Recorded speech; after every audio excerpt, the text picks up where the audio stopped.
In today's video, I want to talk to you about why you have problem clients, why it's your fault, and how you can stop taking problem clients into your practice and really, make sure that you're working with people that energize and inspire you to do your greatest work and really make having your consulting business fun, enjoyable, and, challenge you at a high level. All right, so one of the things that I see very often happening in digital marketing is we allow our clients to come in and dictate what we're going to be doing for them. And what this does is they come in and they ask us a certain number of questions, right? Are you going to provide? How much time are you going to spend? How much time is it going to take for you to get the result? And they're asking these questions and framing it up in such a way that they're able to assess the value based on some metric they have in their head about the service that you offer.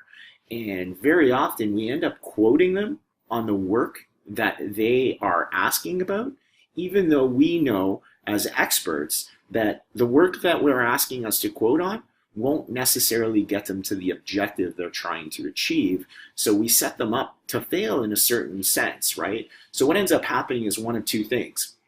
We provide them with a quote or a proposal that says we're going to do A, B, C, D, and it's going to cost you X dollars per month. But we know that A, B, C, D is not going to achieve the outcome they want.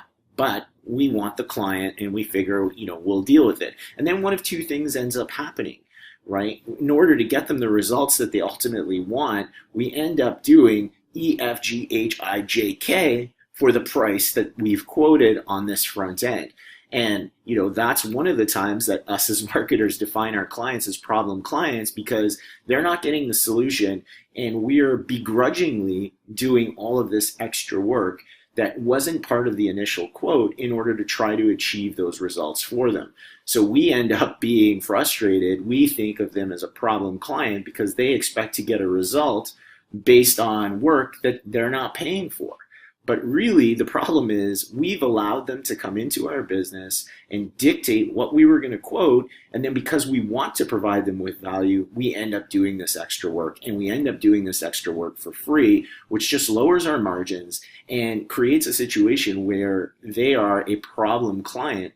They're sucking up our time and they're not valuing our time because we allowed them to value our time based on a false premise or a false sense of what was going to be done.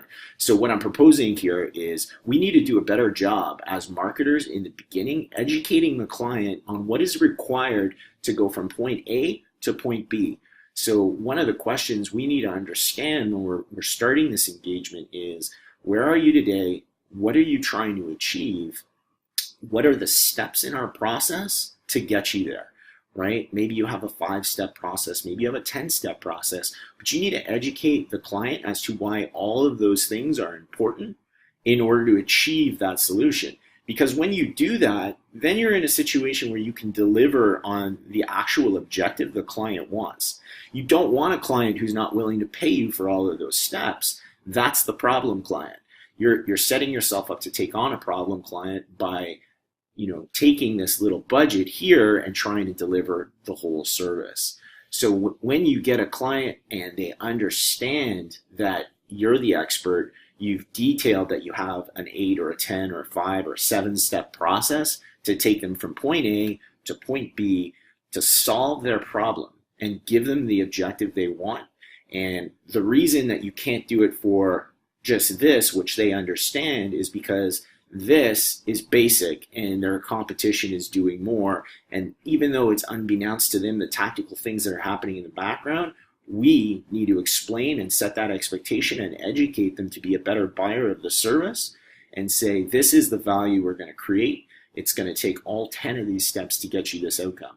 I'd be doing a disservice by saying I can deliver it for this. I know a lot of my competitors will come in and tell you they'll do it, but they can't. And the reason they can't do it is because there's too many steps. It's not profitable work. So ultimately what they're going to do is they're going to take your money. They're going to sit there for 6 months and tell you it's going to take 6 months, and they're not going to deliver. You think that you're getting a better deal with them, but ultimately what you're getting is nothing.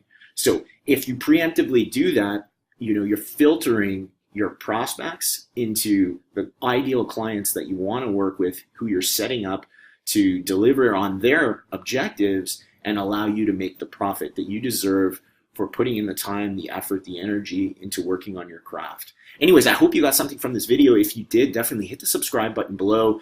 Leave me a comment or a question. I'd love to hear if you have any kind of problem clients, how you've dealt with them. Have you been able to take them from problem clients and turn them into ideal clients? Or have you just found that some clients are ideal because they're willing to pay for that whole service?